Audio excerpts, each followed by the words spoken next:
Today we're going to be doing a heart and lung auscultation.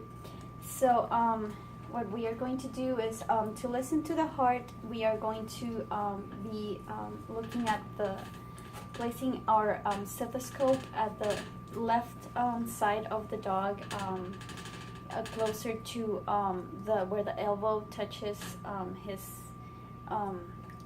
chest. We're going to be listening for the lub-dub sounds of the lungs. If we were to listen to heart murmur or kind of like a whoosh sound as you're listening to the lungs, then that would indicate a heart murmur. We could also be listening for any arrhythmia. So if you listen to the heartbeat and then there's like a pause and then it keeps going, then we can notify the vet about our findings. So for the heart,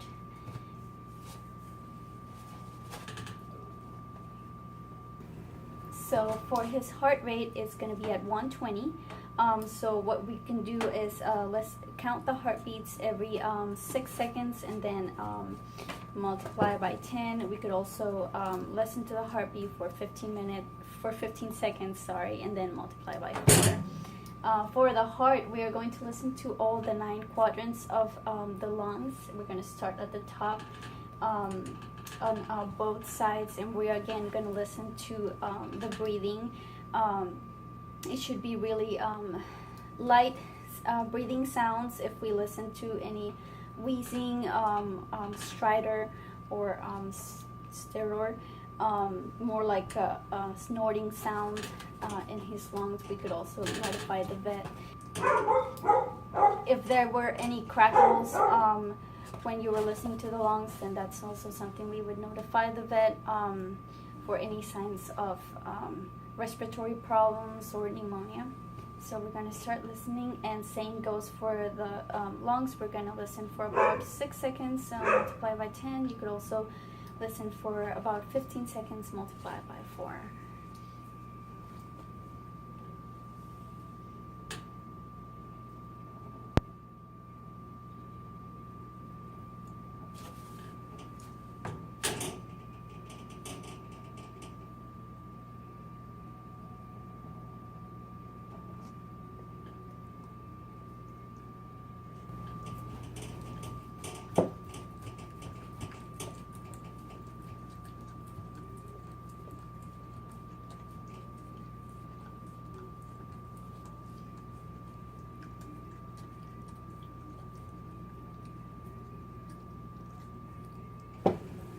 So now that we listen to his heart, he's shivering a lot and he's really nervous, but his heartbeat, his respiratory rate was about 40.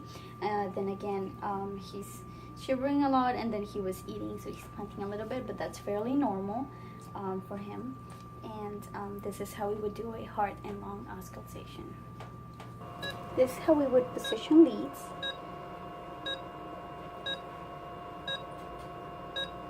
On our left arm, and they are labeled.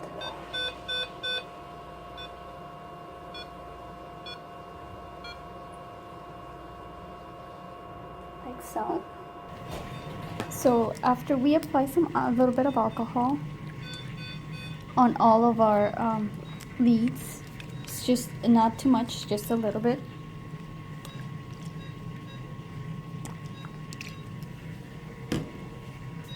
And we can see it here. A way to remember it is the red one under the black one, smoke over fire, and then the green one under the white one. It's good to have our patient in right recumbency when we're doing this, and a way to prevent artifacts is make sure that the patient is not moving too much. There's nobody moving the leads, as well as no electrical equipment close to the patient or close to the leads. That way we can prevent artifacts.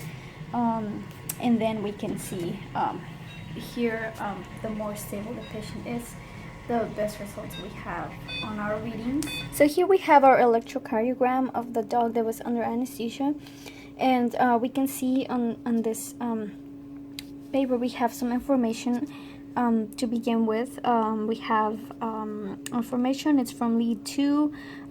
We see the information that it's in this paper. We see it at 10 millimeters per millivolt, and it's at a velocity, a speed of 50 millimeters per second. We also see the heart rate, the SpO2, and so a little bit more of information about our pet as well. We can see that in this cardiogram that the heartbeat was regularly irregular, so it's pretty normal on a dog. We see that it has like 2 pretty separate beats, followed by 3 consecutive beats, and then again 2 separate beats, and then it continues. It's about to repeat itself, so it's pretty normal. So now on our electrocardiogram, what we would see, the beat of a heart is consistent on this little part right here represents 1 beat. It consists of our P wave, which is this one right here, which basically represents the time that it takes for our atrium to contract, so the beginning of the atrium contractions. It's basically the amount of time that the wave of depolarization travels through from the sinoatrial node, which is the pacemaker of the heart, through the atrium, and then it moves on to our QRS complex, which is this part right here. The beginning part of it, this one, is going to be our Q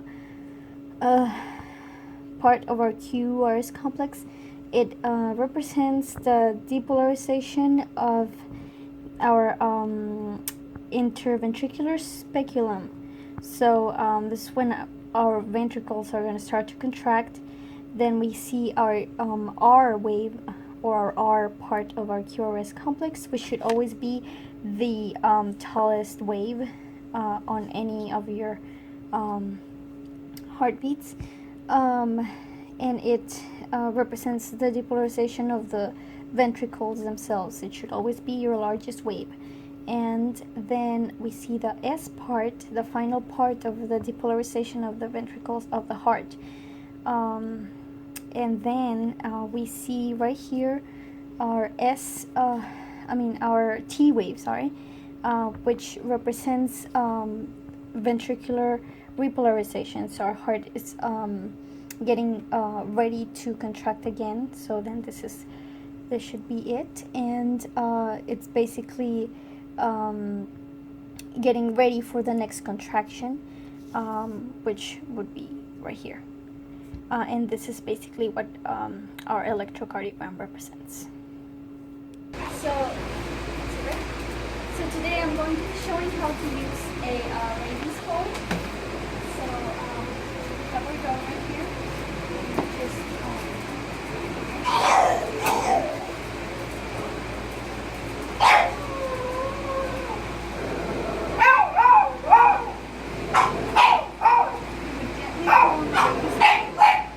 and then have them walk around.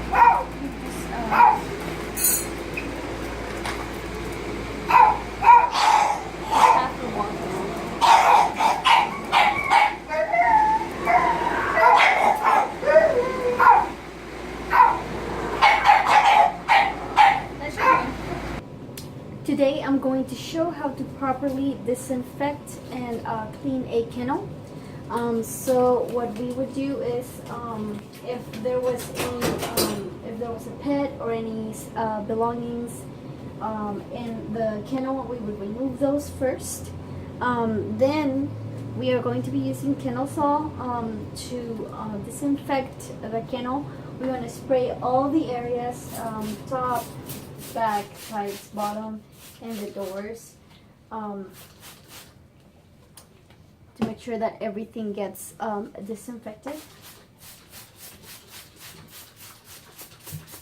Then we are going to, for this particular disinfectant, we are going to wait for 10 minutes, and after that we are going to start wiping off the kennel.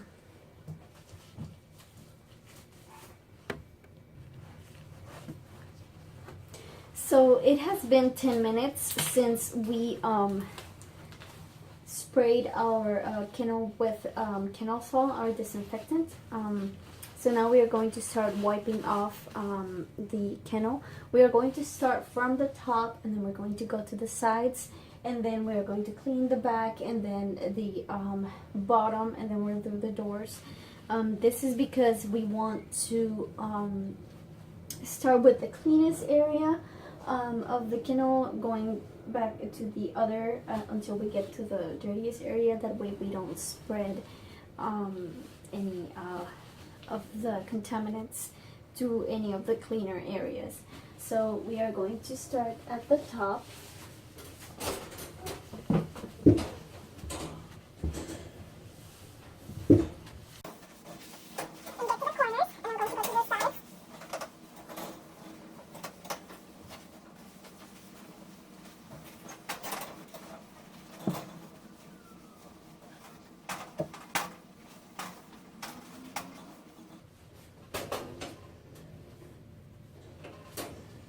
And then we're going to clean the bottom.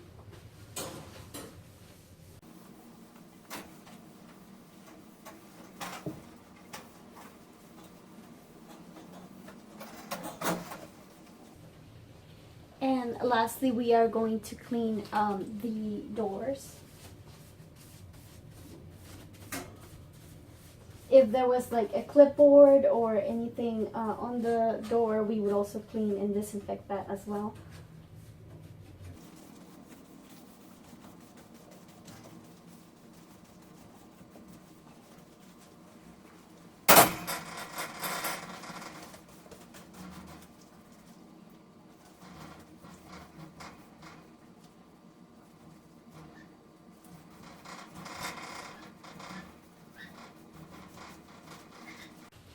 And that is how we disinfect and clean a kennel.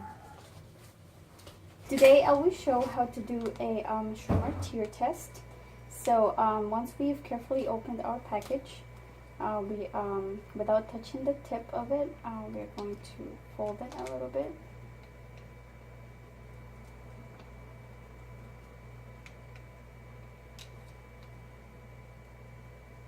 And we're going to insert it in between the eyelids for 1 minute.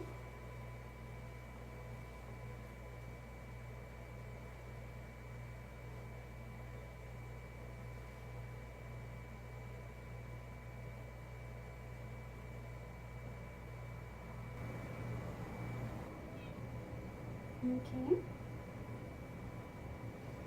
So then we can see here that it was around 25. As long as they are above 15, it should be normal. Okay. Today we are going to demonstrate how to use the toner pen. I have already applied some eye anesthetic onto our dog. We have our toner pen. It does not need to be calibrated. We're going to press on a button here, and it already has a clean Cover. serial cover.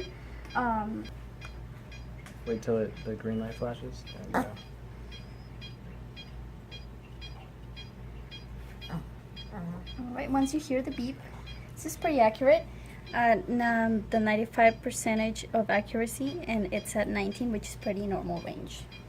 This is how we would use our toner pen. Today I will show how to do a fluorescent stain test. So first we're going to apply some eye anesthetic.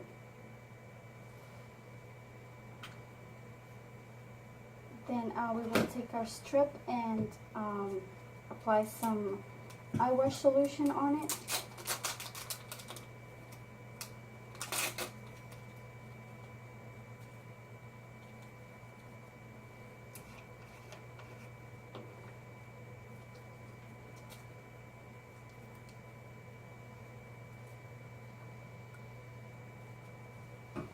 And just let it drip on their eye.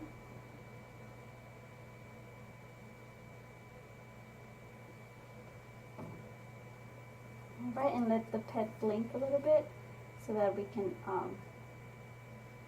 spread it all over the eye. And then in the dark, we'll be able to see any damage to the cornea if there is any with the light.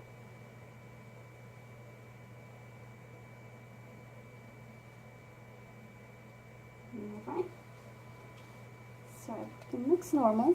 So at the end, just don't remember to flush your pet's eye out.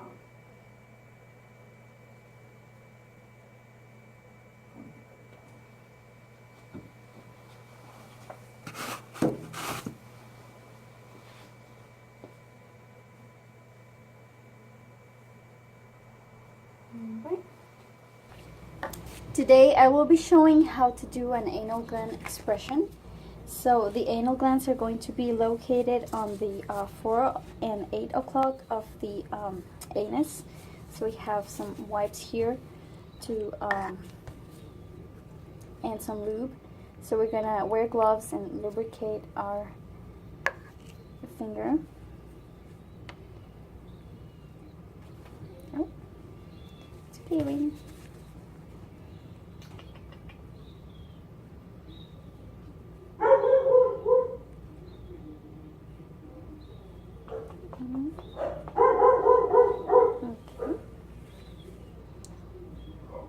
Oh, they are full. So we got one side. Oh, I'm sorry. And, oh, dang. Alright. And then when you're done, just make sure to clean up.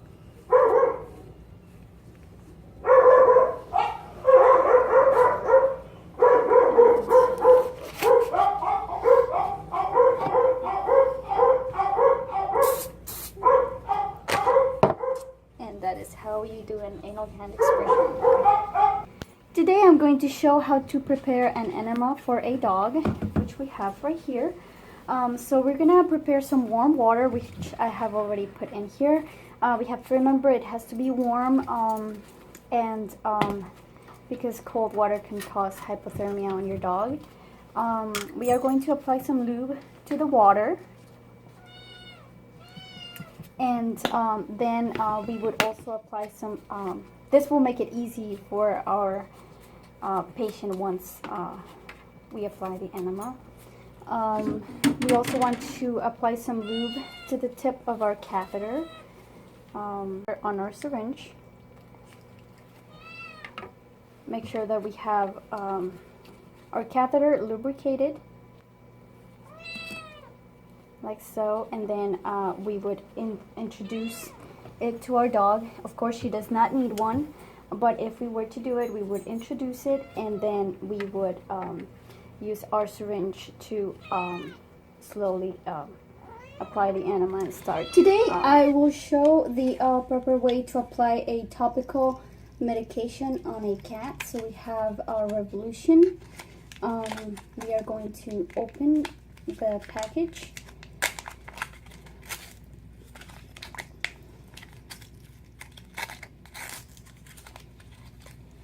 Here we have our package. We're gonna open it,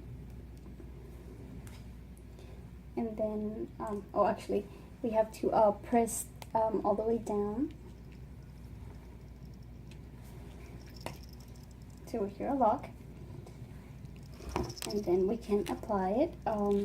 So what we're going to do is we are going to apply the medication on the neck, like close to the upper neck, all the way right here, basically from here to here, closer to the base of the skull, so that it makes it hard for the cat to lick it off if they try to do it.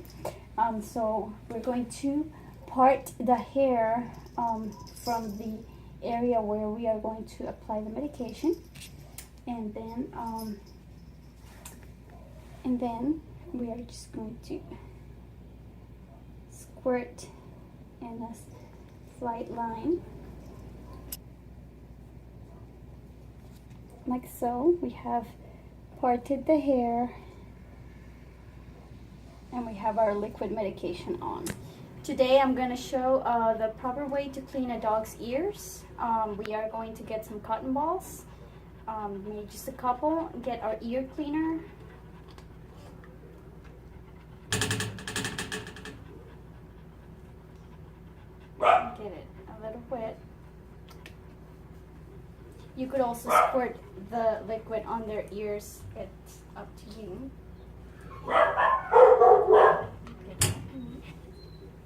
Put it on your ears. Move it in there.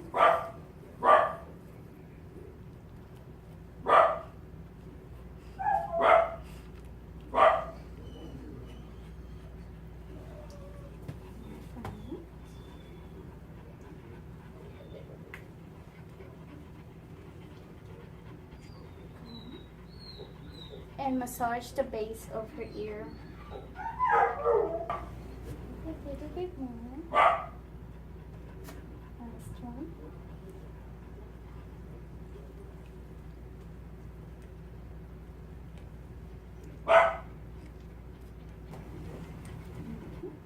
You can just try with some gauze. So after we get the ears done, we're gonna go ahead and do Clara and those ears. Ball. I talked And then go to the, try to get to the base of the ear.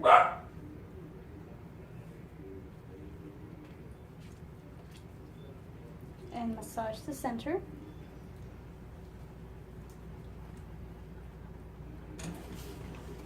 Today we're going to show how to apply medication to a dog's ears. We're going to apply Claro, so we're going to take the top off, then pop it back in, apply the new top, and we're going to go directly into the ear canal and then cover it with our fingers so it gets in there.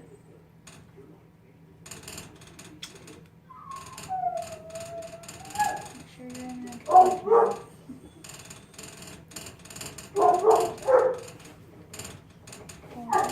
to the other side.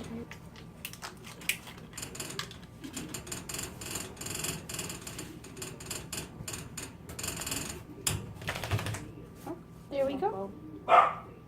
There's the shake.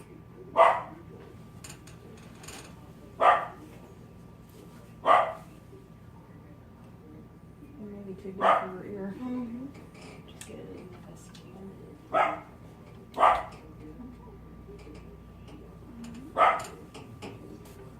Hold it in there.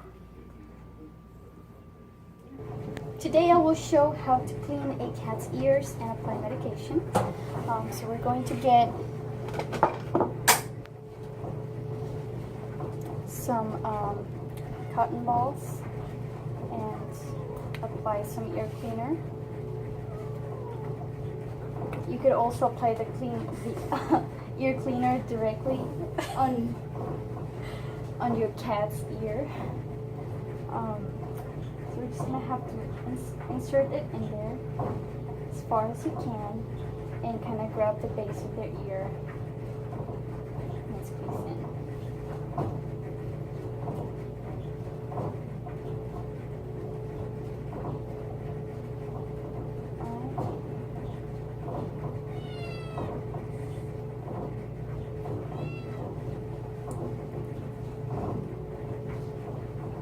Gonna dry it a little bit with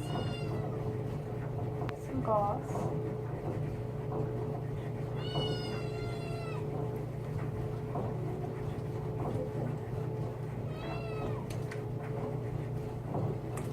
And then we'll move to the other ear.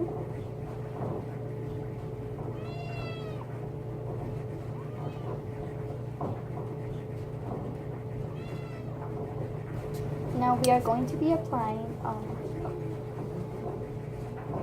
some Trisoderm medication on our cat. So we are going to get it as far into the ear canal as we can, and we are going to massage again.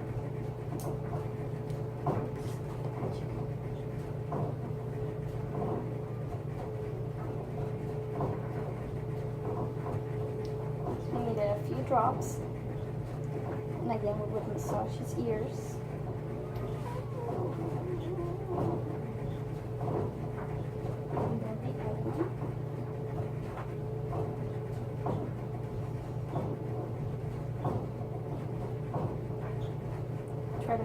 medication inside his ears. Today I'm going to show how to give subcutaneous fluids. So we have our fluid bag right here. We're going to give 150 mils. We have our syringe here. We are going to pinch the skin in the back of our dog.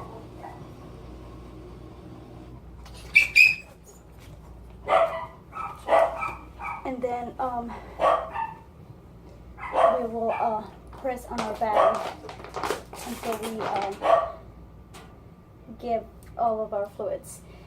Make sure to use a new needle every time you have a new section. And then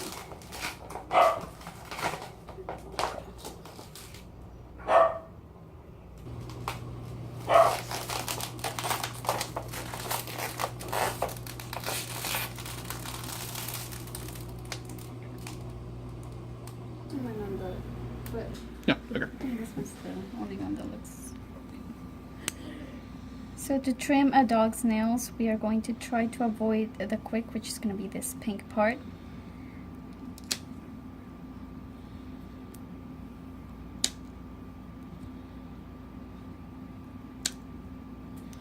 If for any reason we were to quick the nail and it would start to bleed, we would just use some stick powder on it. Today I'm going to be showing how to do a nail trim on a cat.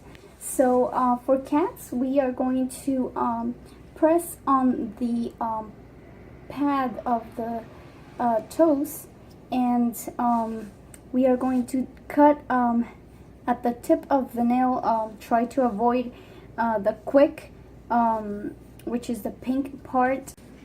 So we would avoid the pink part right there. So we would just cut the tip.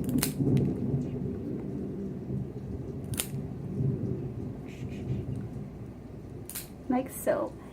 And if we were to, and don't forget the quick, you can start with the quick, that way you don't forget it. If in the event that we quick the nail of our cat, we would use quick stop or styptic powder to apply it on the base of the quick right here, so that we would prevent bleeding.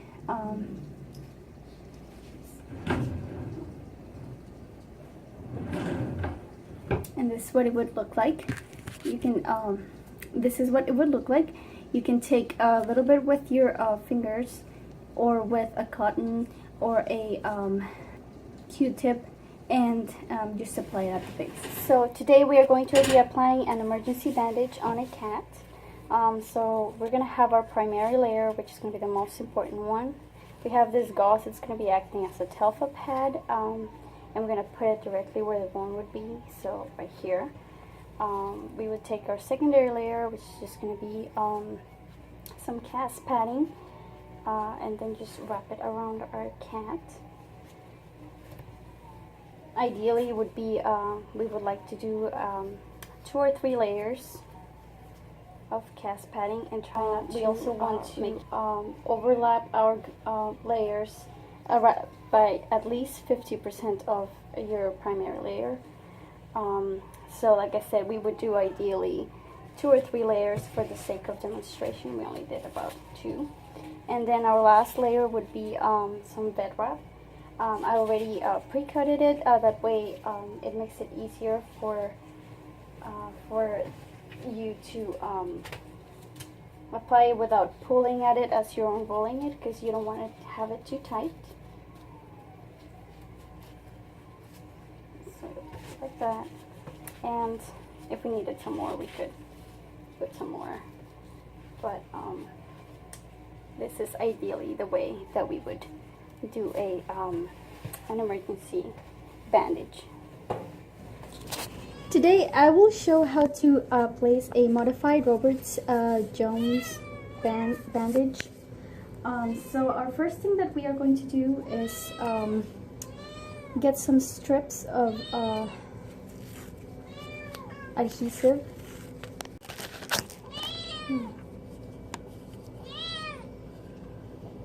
And we are going to tape them close to our dogs, and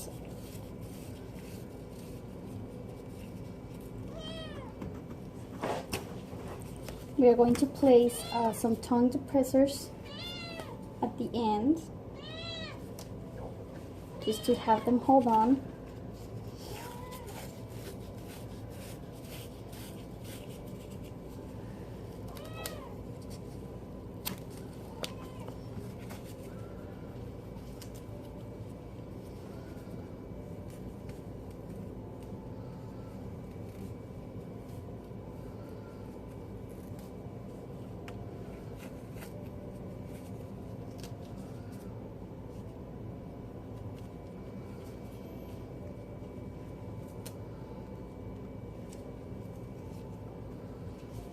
Like that. And then we are going to apply some cast padding on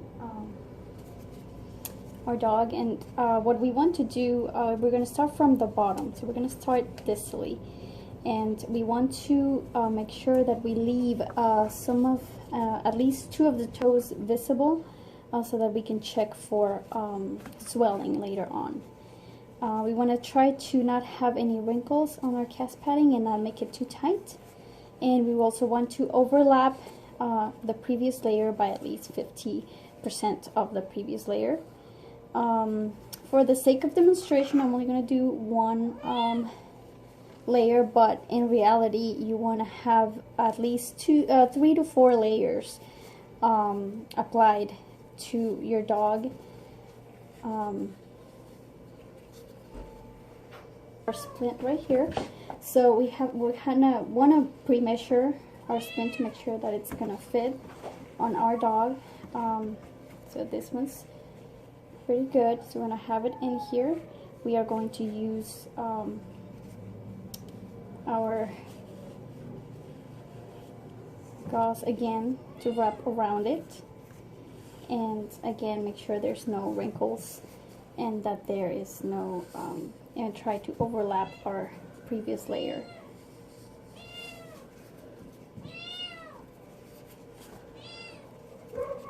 And try to not make it too tight. Okay.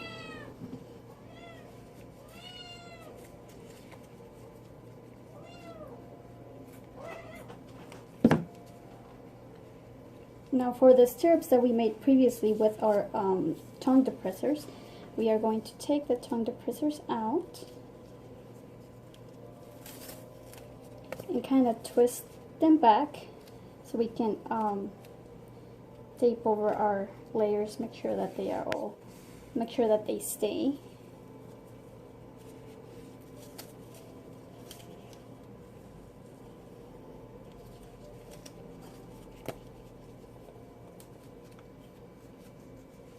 And just tape them back. And then our last layer is actually going to be our vet wrap, which we are also going to start at the bottom where the foot is. And a good tip is to kind of roll out the vet wrap so that when you actually use it, it's not going to be as tight, and that way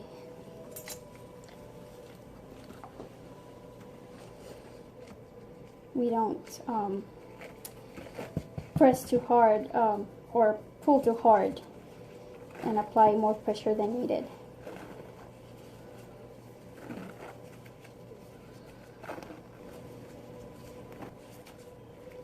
Just have it ready like that. So when we finish, we can see that we can still see a little bit of her toes. And just to make it stay, sometimes you could also use some elasticon, though it's not necessary. You can still add it at the end. We want to put it not on the top, but we want to put it on the side of her toes just to make it stay, just to be on the safe side. Just at the bottom like this. and then just constantly check it every day to make sure that there is no swelling. Now to take it off, we would do the opposite, just remove our elastic bandage, and then we can just use our bandage scissors to cut through the layers. Being really careful not to hurt our dog. And just cut through the layers. Sorry, I've got some of the hairs. Good below.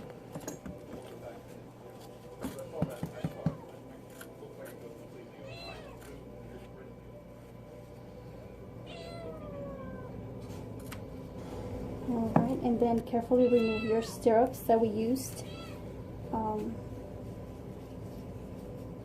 for our bandage.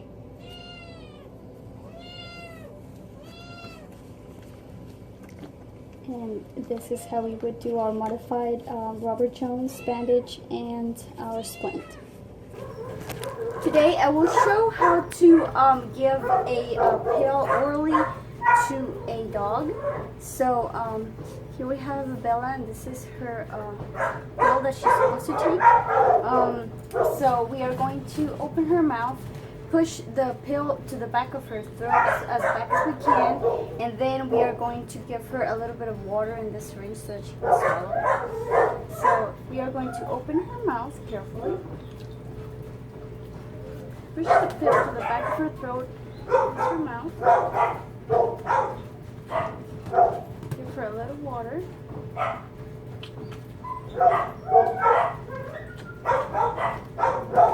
So that she will swallow. And she's done. This is how we administer give a pill to a dog.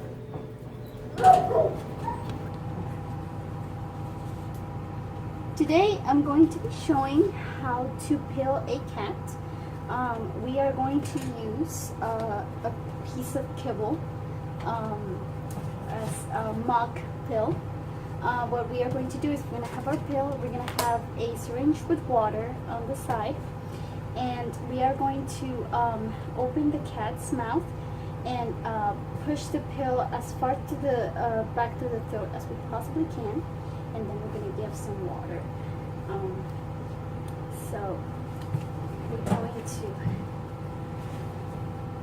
open the cat's mouth, drop the pill as back to the we can, and then administer some water.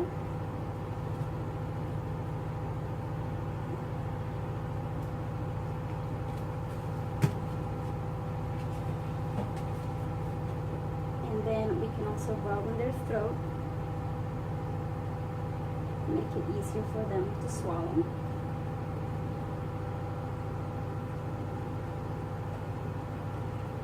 And that's how we pill a cat.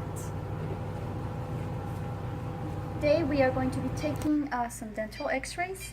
So we have already put the film inside our patient right here, and we are going to just position our control. I'm going to step away and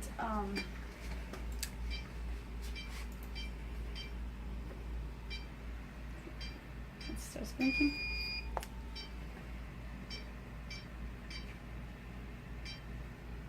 Right, and then we can see one of our x-rays.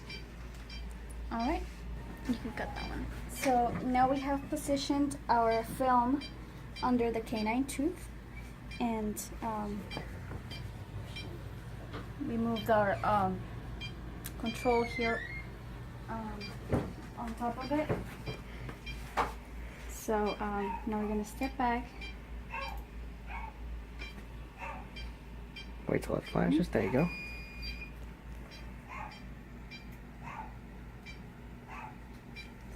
And there's our shot. Okay, first when using hand scaler, we are going to go away from the gum and just kind of scrape it. And just kind of scrape it out. We can use this for hard to reach places or just to begin scaling. It should never be at a 90-degree angle.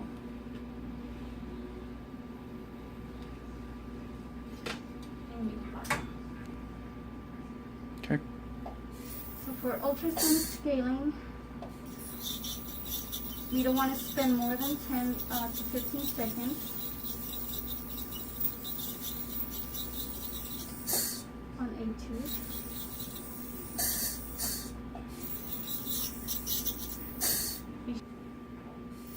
And it should also never be at a 90-degree angle.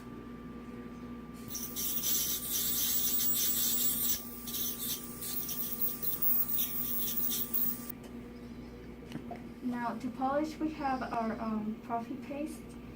We should never use the polisher without anything on it. You should always have Profi paste on it, and we want to gently, almost barely touching the teeth.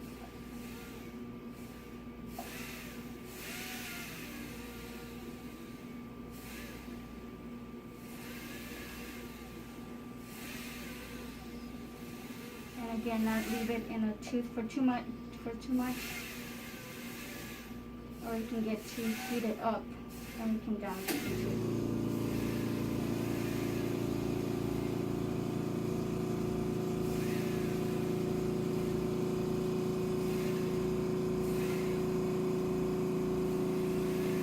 Good. Yep. Hello. Hello. So I'm going to talk about your doggy's dental health. So first of all, we would recommend dental brushing. It is ideal to do it every day if possible. I know it's a hard goal to hit, but one thing you can start doing to get them used to getting their teeth brushed if they're not used to it, get some doggy toothpaste and just rub it on your finger, and then with your finger just rub it on their teeth. That's one way to get them used to it, and then slowly introduce the toothbrush. It's ideal to do it every day, but if it's not possible, at least once a week, just to keep an eye on it, because a tartar can develop within 24 hours. So the more you do it, the more we can prevent for tartar buildup and then gingivitis and problems like that. Other things that you can use is just give them some CET chews, even greenies on the side, just so that we can promote their dental health. And we also recommend perio support, which we do sell here, and you can apply it to your dog's food, and it'll help with their tartar buildup as well. Do you have any questions? No, thank you. All right.